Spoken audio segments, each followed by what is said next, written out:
Abantu abarukungiri nibagira ngu biine ebintu bingi konka bimwe aha bintu ebikozirwe birimu okubombekyera kooti enkuru, ekyombeko kya disitulikiti ya Rukungiri, amatagi ga za ofisi z'ebyamataka, okuboneza n'okuswijuma ekihome kya Rukungiri, amaizi ga Kahengye, obuhingi, amashomero ga siniya bimwe omu bindi. Geoffrey Chomukama, chairman w'entebe ya kataano naasiima gavumenti ya President Museveni kubombekyera ekyombeko ekirimu ofisi za disitulikiti ekyari kugira ngu nikiheereza disitulikiti ekitiinisa. Kandi itwe nka Rukungiri tuyenda kushemererwa munonga kandi itwe tugoberemu ekyo kizimbe kisya ekimukureba ekyo ofisi zitu zirikukoreramu ekyo kya karina kirimu na lifuti ekizimbe ekyo akitiiremu omukono muhango gw'okukyombeka. Nayongera ayesiimisa gavumenti ahabw'okwombeka amaizi ga Kahengye agamba ziriho sente zirikwingana biliyoni 49 kuheereza amaizi disitulikiti yoona. Kahengye aho gahikire hoona twenda kugamusiimira nayo ni gayini yitu nka disitulikiti kandi nayo agiinemu omukono muhango esente zagikozire zikaruga omu ofisi yaabo. Francis Mairu, mukuru w'itaagi rya Minisitule y'ebyamataka omuri Rukungiri, nagira ngu okutaho ofisi ezi kiyambira abantu ba Rukungiri kubona ebyapa by'amataka ebirikurenga omu 1,000 ebyakubaire nibiremwa kwogire gwarimu okuza Kampala omuri Entebbe. The ministry basically has brought ease in land registration and documentation. Initially, people used to go to Entebbe for survey concerns and adjudication, and also go to Kampala for land registration.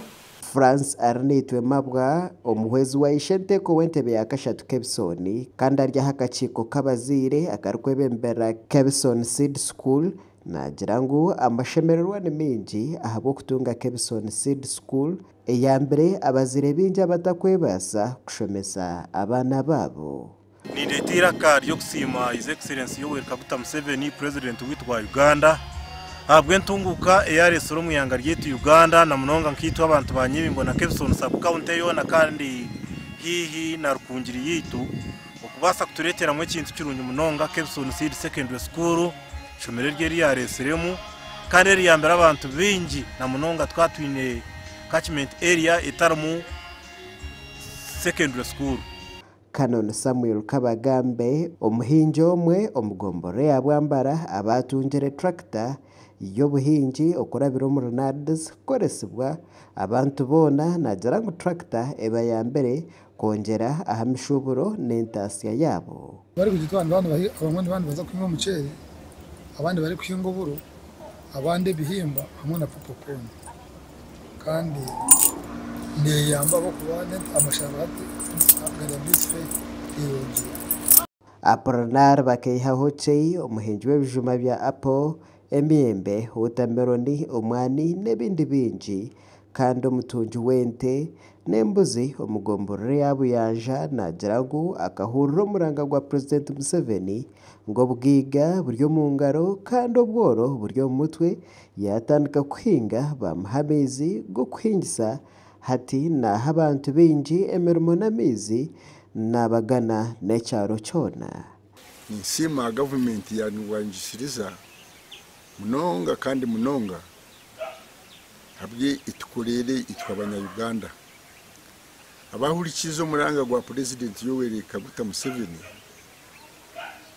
ngu entunguuka niruga mu mikono kandi obworo buri mu mutwe kwiyaho aba babihurikize baliki.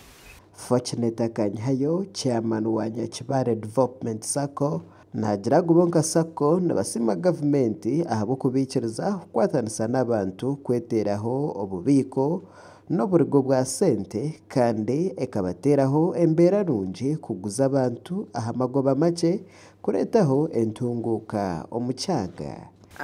Nyakibare Sacco ka Sacco emwe mu Saccos nyingi itwe ntusiima gavumenti okwikiriza ngu habeho institutions z'ebyensente ezikubasa kuhereza buri omwe aha rurengo rwe.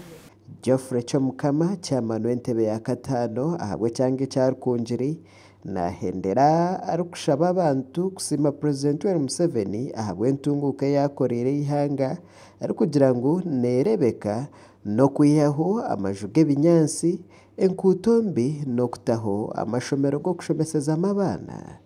Really abanyarukungiri twine byo protecting twine security abanyarukungiri atwana warabamo abantu bindi bombekera amabate bikweze binyansi ziriyo noswaho bikimanyisa ngo abantu hine cyo bagobere umba kwihe sente zikabakombekesa bakaryaho bakahinga bakashomesa abana babo ibintu byona bikagenda gi amakuru agagasha kwa Robert Mugabe omurukungiri.